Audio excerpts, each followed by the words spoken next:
He's figured out how to weaponize the instruments of government in a way that's often not strictly illegal, but is shocking in the sense that no government had ever done it before. Universities are losing the public trust. Confidence in universities is sinking, and partly over viral stories of absurdities. Most of the threats to free speech from within the university come from the left. Most of the threats from outside of the university come from the political right. America, for all its flaws, I think deserves credit for having the best protections of free speech. Common knowledge. So it used to be common knowledge to me what common knowledge meant, and then I read the chapter in your book and now I'm confused. What is it? There is a technical sense of common knowledge, which is the subject of my book, namely the state in which I know something, you know something, I know that you know it, you know that I know it, I know that you know that I know it, and so on ad infinitum. So that's the technical meaning of common knowledge. Differs from the ordinary sense of just conventionalism. So there's a big difference between everyone knowing something and everyone knowing that everyone knows something. So you give the example of the emperor's clothes. When the little boy says the emperor's naked, everyone individually knew that he was naked, but no one knew that everyone else in the common space knew that. That's right. So he was changing the state of their knowledge by generating common knowledge. Now everyone knew that everyone else knew. So it seems to me that into the middle of this canters the four horsemen of the internet, which at the same time allow me to live in a silo where I don't need to know what the little boy says, because I love the emperor's clothes. He can push off that little boy. And then the other side where the common space is bigger, and suddenly people are not having gatekeepers like the BBC telling them what thinking is. They can share more democratically what the common knowledge is. Yes. Well, paradoxically, social media don't really generate common knowledge on the same scale. When you listen to the BBC, you have confidence that a lot of other people are listening at the same time that you are. When you get a social media feed delivered algorithmically, you're the only one who gets exactly that feed. On the other hand, it feels like common knowledge, at least within a community of people who matter to you. And that's why you get social media shaming mobs where people feel that something has been, some norm has been broached and everyone sees it, therefore it's got to be punished where everyone can see it. Right, so there are people on campuses who say they believe something, but actually what they mean is, I'm saying I believe it because I don't want to be punished. Well, yeah, so there is a phenomenon of private knowledge with common misconception, where everyone mistakenly thinks that everyone believes something, but no one actually believes it. So that's the other side of the coin from common knowledge. Exactly. It's sort of common unknowledge. That's right. It's exactly. It's the technical term is pluralistic ignorance, also called a spiral of silence, because when people falsify their preferences, other people are under the mistaken impression that no one else believes what they privately believe. That's often how autocracies consolidate power. Everyone hates the regime, everyone mistakenly thinks everyone else accepts it, and they can get the acquiescence of the population. Unless they, say, assemble in a public square to protest, where everyone sees everyone else. This takes us to cancelling. I don't like your view. Lots of people don't like your view. You need to be cancelled.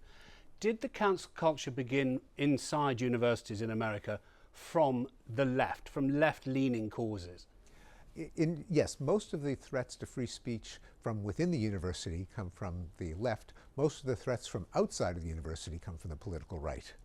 So what kind of state is democracy in the United States at the moment? It's somewhat in decline. I'd still call it a democracy, but the organizations that rate the degree of democracy on a scale have shown that the United States, like some other countries, have moved down on the scale away from liberal democracy in the autocratic direction. If we take the news story of the moment, which is the government shutdown in the United States, for instance, is there an evidence there that Donald Trump is finding a way to use common knowledge, as it were? He's disputing whose shutdown it is. Well, he is trying to generate common belief, at least among his followers. And common knowledge is always relative to some network of information sharing. And polarization consists of there being two self-sustaining pools within which there's common belief, but not across them. And he is a master of egging on his base. It's not common throughout the country, but it can be common in his base. So, I mean, has he won in his battle against liberal institutions? Not yet. But is he and I more hope not. winning than losing? He has some local victories. I mean, one of It's the local very much- victories is your university. Should Harvard pay him $500 million to the administration? In terms of the way things ought to be, no. Is it a situation in which a mugger points a gun at you in an alley and you don't want to be a hero and you hand over your wallet because it's better than being killed? Maybe. Because this is a nuanced situation, isn't it, where the president of Harvard agreed there'd been nasty anti-Semitic mobs that had not been properly controlled, and the president charges that Harvard and other elite universities are just more interested in the left. So there has been a sort of nuance about the governorship at Harvard, hasn't there? I think nuance would be too charitable. I think I'm among the first that criticizes Harvard for its lack of viewpoint diversity. The fact that the faculty has far too few voices on the center and the right. I think there have been some anti-Semitic incidents at Harvard, but even speaking as a Jewish professor who's been at Harvard on and off for the last 50 years, it is not a bastion of anti-Semitism. This is a pretext, and in fact, defunding cancer research to fight anti-Semitism is quite dubious. It does no favor to the Jews to say we're going to hold back scientific research to advance Jewish interests. Jews have no interest in that, so it's an utter pretext. What do Europeans looking in on your country need to learn from what's happening in the US, do you think?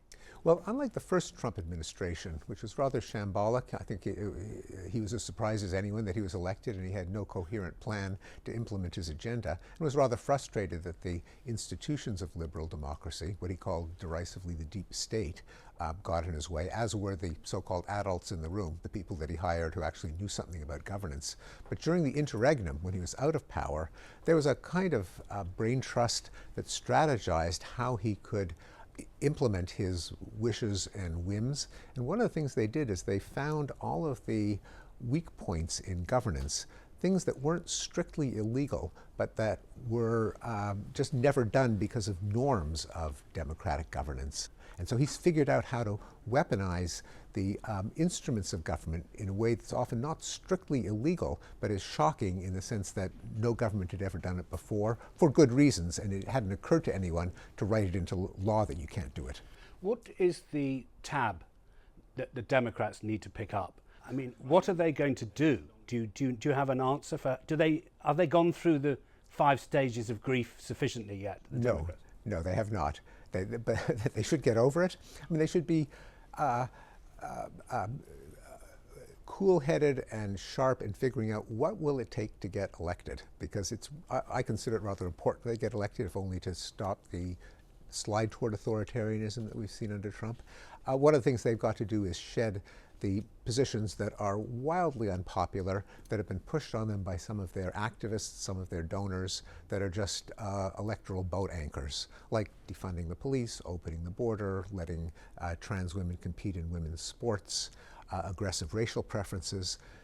No one likes those, or at least not enough people to elect a president. And one of the things that's happened is that the president and the White House has entered into our debate over here about free speech in the UK. And one of the lightning rods for that is this woman, Lucy Connolly. Do you think that they're right to pick on British examples like that? Are they just as interesting to the world? Do they have meaning? Oh, absolutely, because America and Britain are both liberal democracies, but they differ in their policies of free speech. America, for all its flaws, I think deserves credit for having the best protections of free speech, that there are very high bars before the government can step in and punish someone for what they say. And when you see how Lucy Connolly was punished, do you think that's correct, what she went to jail? Do you think that's a good use of our law? No, I'm even though I'm a Canadian expatriate and moved to the United States, I think that America has the right system for protecting free speech. I think there should be a high bar, that there's a difference between speech and action, that people should be punished for their actions. And if you are able to punish someone for that you can imagine how it might lead to violence, then that can be abused to punish just about anyone, because you can always imagine some scenario, you can play it out in your imagination, how what someone you don't like just said could lead to violence, and it gives you the power to shut up or arrest people you don't like. I don't think that people should be imprisoned for what they say, except for some specific circumstances that have been carved out in the United States. Obviously, extortion, bribery, sexual harassment. There is a category of incitement to imminent violence. So global intifada, for instance, as well. Well, it has to be, if you're egging on a crowd, that is not protected in the American system. If you're writing an op-ed and saying violence might be justified in overthrowing the regime or going to war, that is protected. Now, of course, you're not protected against criticism, you're not protected against ostracism, but you're protected against the government dragging you off to jail. Did we disagree better when you were a student? It does go in waves. I think we until recently, we did disagree better. There actually are data from organizations that try to track these things, that censorship, firings, cancellations, deplatformings have increased in the last 5 years. So it isn't just nostalgia. It's not just an old man thinking fondly on his youth. Things really have gotten worse. I think the tide might be turning, partly under pressure from the Trump administration, but partly under the realization that universities are losing the public trust. Confidence in universities is sinking, and partly over viral stories of absurdities when people have been canceled for saying actually quite innocuous things. Are you optimistic, given that you said it's cyclical, given that you're warning us about cancel culture and the volume of living in a silo? Do we see a professor who says we can get there? We can get there. I don't think history is cyclical. I don't think if you wait long enough it'll reverse. Things happen only because people try to make them happen. I myself am doing my part. I started the Council on Academic Freedom at Harvard, and I'm one of the presidents. So we're trying to push back, to defend the people who are being bullied, to change university policy, and also to try to show the country that universities really can reform from within. They don't have to have a gun at their head. Professor, thank you very much for returning to Newsnight. Thank you for having me. Thank you very much.